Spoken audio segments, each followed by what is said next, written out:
अस्सलाम वालेकुम। आज हम पढ़ेंगे 9th class chemistry chapter number 2। उसका टॉपिक है रदरफोर्ड एटॉमिक मॉडल।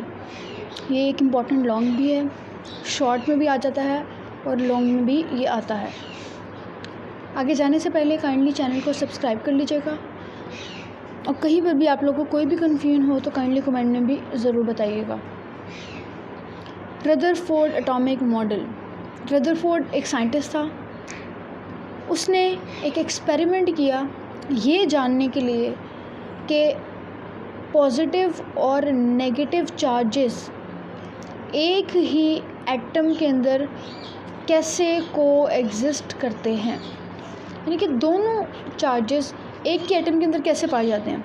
ये परफॉर्म किया था एक्सपेरिमेंट रदरफोर्ड ने, और ये एक्सपेरिमेंट उसने किया था ऑन गोल्ड फॉयल। इसे कहते हैं गोल्ड फॉयल एक्सपेरिमेंट। उसने गोल्ड फॉयल के ऊपर ये एक्सपेरिमेंट किया था। किसने? रदरफोर्ड ने। क्यों एक्सपेरिमेंट किया था? ये जानने के लिए कि जो पॉजिटिव और नेगेटिव चार्जेस हैं वो एक ही एटम के अंदर कैसे कोएग्जिस्ट करते हैं। अब उसका एक्सपेरिमेंट क्या था? उसने अल्फ़ा पार्टिकल्स को बम्बार्ड करवाया था गोल्ड फॉयल के ऊपर। अब ये अल्फ़ा पार्टिकल कहाँ से आ जाते हैं? मैं आप लोग को ये बताती हूँ कि अल्फ़ा पार्टिकल्स क्या हैं।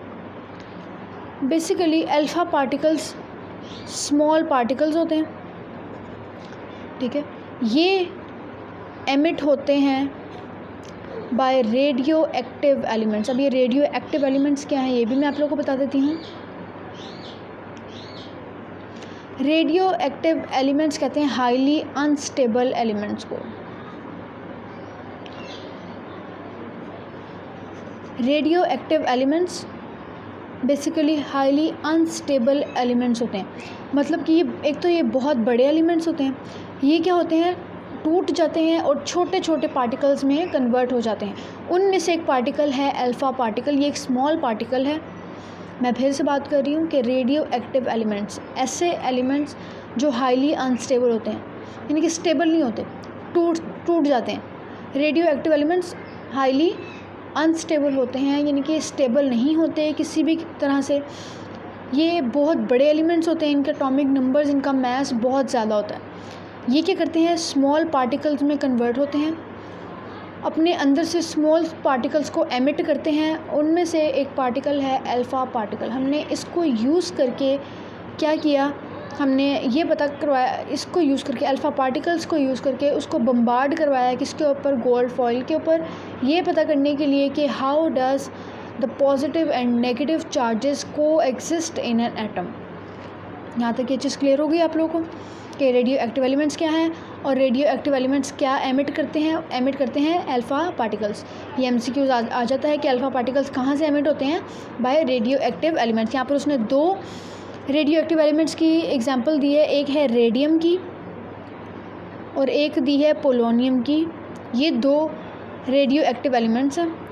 ये क्या करते हैं, अल्फ़ा पार्टिकल्स को एमिट करते हैं। और इनमें से एक अल्फ़ा पार्टिकल जो हम यहाँ पर यूज़ कर रहे हैं वो है हीलियम।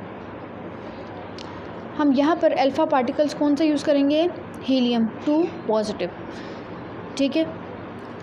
रेडियम और पोलोनियम रेडियो एक्टिव एलिमेंट्स हैं, ये हाईली अनस्टेबल हैं। इन्होंने अल्फ़ा पार्टिकल एमिट किया और अल्फ़ा पार्टिकल कौन सा है यहाँ पर, हीलियम। हीलियम को हम क्या करवाएंगे, बम्बार्ड करवाएंगे किसके ऊपर, गोल्ड फॉयल के ऊपर। अब गोल्ड फॉयल की थिकनेस कितनी है, वो है 0.00004 सेंटीमीटर। ये है थिकनेस ऑफ गोल्ड फॉयल जिसके ऊपर हमने हीलियम पार्टिकल को बम्बार्ड करवाना है। बम्बार्ड मतलब कि हमने हीलियम पार्टिकल को उसमें से पास आउट करवाना है। उसकी थिकनेस कितनी है, वो है 0.004 सेंटीमीटर। यानी कि हमने इतना थिक क्यों लिया है, हमने बहुत ही पतला गोल्ड फॉयल लिया, ठीक है। गोल्ड फॉयल की एक शीट ली हमने, क्या लिया हमने, गोल्ड फॉयल की एक शीट ली है। उसकी थिकनेस इतनी है, यानी कि वो बहुत ही, हमने गोल्ड फॉयल बहुत ही पतली ली है ताकि उसमें से helium particle easily pass out हो सके। अब कैसे पास आउट होगा, यहाँ पर मैं आप लोगों को दिखा देती हूँ।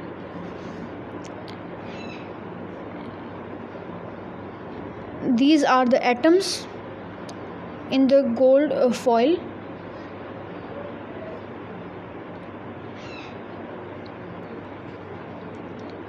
एटम है, एटम के अंदर पॉजिटिव और नेगेटिव चार्जेस दोनों मौजूद होते हैं। नेगेटिव चार्जेस शो कर रहा है इलेक्ट्रॉन्स को और ये पॉजिटिव शो कर रहा है न्यूक्लियस को। न्यूक्लियस के अंदर जिसमें प्रोटॉन्स और न्यूट्रॉन्स प्रेजेंट होते हैं।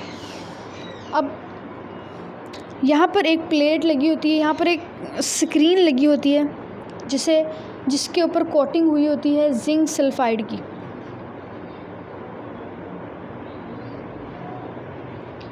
ये भी एमसीक्यूज़ में आ जाता है कि रदरफोर्ड एक्सपेरिमेंट में स्क्रीन के ऊपर किसकी कोटिंग हुई होती है, वो है जिंक सल्फाइड। जिंक सल्फाइड की कोटिंग हुई होती है on screen.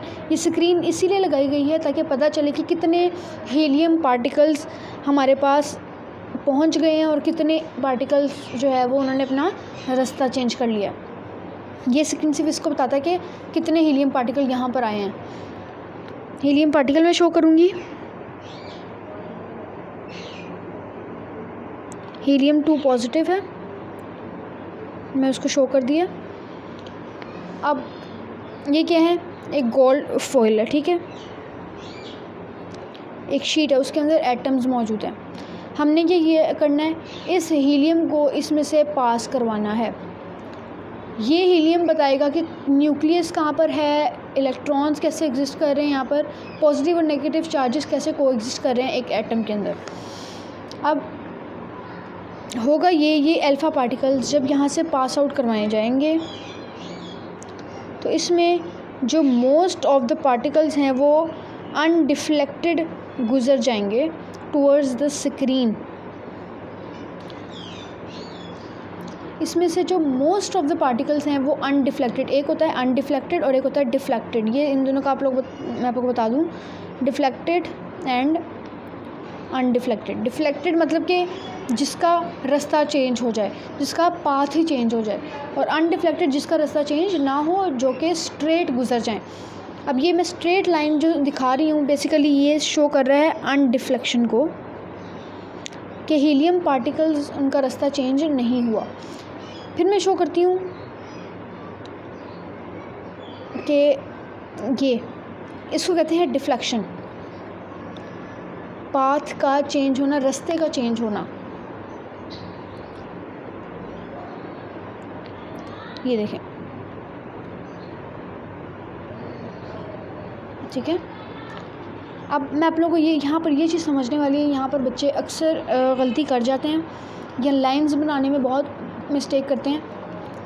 Most of the particles pass through the gold foil undeflected, only few were deflected because of this positive charge nucleus। Helium particle अगर इलेक्ट्रॉन से टकरा रहा है या इस किसी भी लाइन से टकरा रहा है, उसकी डायरेक्शन, उसका पाथ चेंज नहीं होगा, वो हमेशा सीधे अल्फ़ा पार्टिकल्स हीलियम जो है वो सीधा गुजर जाएगा। लेकिन जौन सा हीलियम भी इस सेंटर न्यूक्लियस इस पॉजिटिव चार्ज के साथ टकरा गया, उसकी डायरेक्शन चेंज हो जाएगी। अब इसकी देखो, यहाँ पर थोड़ा सा टकराया है, इसकी डायरेक्शन चेंज हो गई। यहाँ पर भी ये थोड़ा सा टकराया है, इसकी डायरेक्शन चेंज हो गई। लेकिन ये वाला हीलियम पार्टिकल उसके बिल्कुल सेंटर में टकराया, ये क्या हो गया है, डिफ्लेक्टेड बैक। ये बिल्कुल ही अपना मुड़ के वापस आ गया, बाकियों का रास्ता चेंज हुआ है और ये मुड़ के ही वापस आ गया, बाउंस बैक हो गया। अब ये ऐसा क्यों हुआ है, ये हीलियम पार्टिकल ने क्या चीज़ शो की है कि ये जो न्यूक्लियस है ये बहुत हार्ड है। Nucleus is hard, nucleus hard है, इसीलिए हीलियम पार्टिकल जब उसको टकराया है तो उसका रास्ता ही चेंज हो गया, यानी कि वो डिफ्लेक्ट हो गया। ये डिफ्लेक्शन शो करिए कि न्यूक्लियस इज़ हार्ड, ये कोई डायरेक्शन ही चेंज हो गई है हीलियम पार्टिकल की। यहाँ पर आप लोगों ने बहुत ध्यान से देखना है कि यहाँ पर आप लोगों ने बहुत ध्यान भी रखना है। बच्चे अक्सर गलती कर जाते हैं कि वो इलेक्ट्रॉन्स के साथ टकरा के उसका पाथ चेंज कर देते हैं। आप लोग ने ये चीज़ हमेशा याद रखनी है कि जब न्यूक्लियस के साथ हीलियम पार्टिकल टकराएगा वो सिर्फ तब ही डिफ्लेक्ट होगा, उसका पाथ सिर्फ तब ही चेंज होगा जब वो न्यूक्लियस के साथ टकराएगा। अगर न्यूक्लियस के सेंटर में टकराएगा तो बाउंस बैक होगा, अगर वो बिल्कुल लास्ट पर टकराता है तो वो सिर्फ और सिर्फ डिफ्लेक्ट होगा, उसकी डायरेक्शन चेंज होगी। लेकिन अगर कोई भी पार्टिकल न्यूक्लियस के साथ नहीं टकरा रहा लेकिन इलेक्ट्रॉन्स के साथ टकरा रहा है तो तब उसका पाथ चेंज नहीं होगा। अब ऐसा क्यों है because nucleus is hard than helium, और जो मास है इलेक्ट्रॉन का वो स्मॉल है as compare to the helium. इसीलिए जब हीलियम इलेक्ट्रॉन से टकराया तो उसको कोई भी फ़र्क नहीं पड़ा।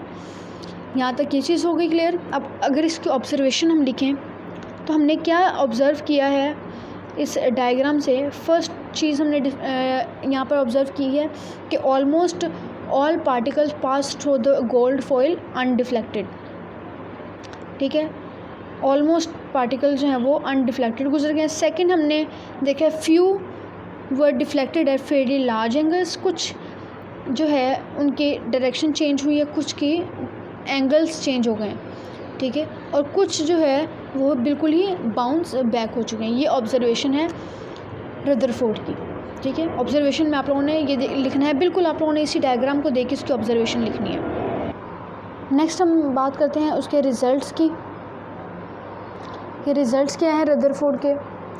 पहला रिज़ल्ट है कि most of the particle pass through the foil undeflected, therefore most of the volume occupied by N atom is empty. यानी कि मोस्ट ऑफ द पार्टिकल्स पास हो गए हैं। मैं आप लोग को दिखा देती हूँ।